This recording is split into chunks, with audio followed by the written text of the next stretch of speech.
Madalas reklamo ng mga netizen ang internet sa Pilipinas, mahal na, mabagal pa at pumapalya. Kaya naman sa ikinakasang libreng public wifi sa buong Pilipinas, ang tanong, masolusyonan din kaya ang mga problemang ito? Live mula sa Quezon City, si Dano Tingkungko may paandar. Jessica, nandito tayo sa Quezon Memorial Circle, ang isa sa mga public parks na merong public wifi at dahil nga nakalusot o naipasa sa third and final reading ang Senate Bill 1277 na layong maglagay ng internet access o public wifi sa mga pampublikong lugar katulad nito, baka madagdagan yung mga lugar na katulad nito. Pero kung sakaling lagdaan ito ng Pangulo at maging ganap na batas, paano nga ba ito may isa sa katuparan gayong kahit medyo tumaas ngayong Disyembre, tayo pa rin ang may pinakamabagal na internet sa buong rehiyon. 77 through a roll call vote. Lusot na sa third reading ng Senado ang Senate Bill 1277 o ang Free Internet Access in Public Places Act. Layo nito makapagbigay ng internet access sa mga tanggapan ng gobyerno, state universities, colleges at mga pampublikong paaralan, ospital at health center, mga parke, plaza at library, paliparan, pier at mga terminal. Inaatasan din ng Department of Information and Communications Technology na pabilisin ang proseso ng pag-aproba sa mga kakailanganing permit para magtayo ng karagdagang internet infrastructure. Pero sa 100,000 target na public wifi hotspots, nasa 6,000 pa lang ang naitatayo sa ngayon ng DICT. Some local agencies of government are very slow in giving even the government itself the permit.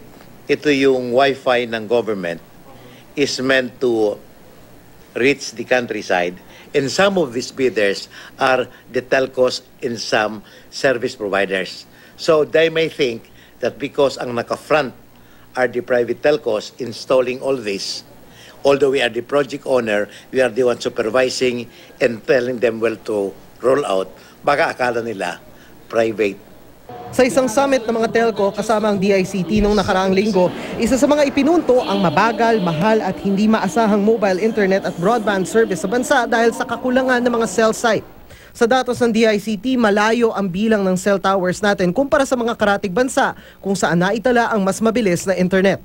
So if the permissions can be accelerated, the access to the gated communities can be simplified, that will help us, in particular our customers, a lot.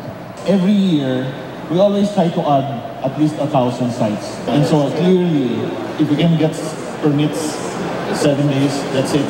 And not just the 7 days, but a more consistent fees across all of the LGUs nationally, then things can be much faster. Napagkasunduan ang pagdraft ng isang executive order kung saan pabibilisin ng 7 araw ang pagproseso sa mga permit ng telco para makapagpatayo ng dagdag na cell tower. Tinututukan daw ngayon ng DICT hindi lang ang pagdagdag sa mga cell tower na may direktang kinalaman sa ating internet speed, gayon din ang pag-maximize sa paggamit ng 700 MHz na frequency. Hindi lang daw kasi pang internet access ang public wifi. Dito na rin daw planong idaan ang lahat ng transaksyon sa gobyerno sa binubuong iGovernment portal. Pinag-aaralan ang pamimigay ng cards, pisikal o virtual, kung saan lilimitahan ang oras ng paggamit para lahat makagamit ng libreng internet. With so many people using this structure and the data, kuminsan nga, sabi mo na nga, nag-unload ng mga volumes of books or mga movies, talagang kukulangin tayo. That is why in some countries, may sinasabi silang fair use.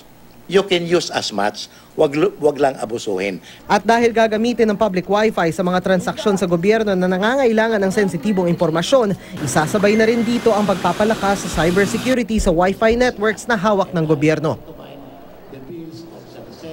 At Jessica, sa ngayon ang sabi sa atin ng DICT, ang nakalaang budget para sa cybersecurity ngayong taon ay nasa 6 million pesos lang. Jessica? So, ano ba yun, Dano? Ilang taon yung kanilang deadline para magkatotoo nga itong parang wish ko lang ba ito na public free wifi?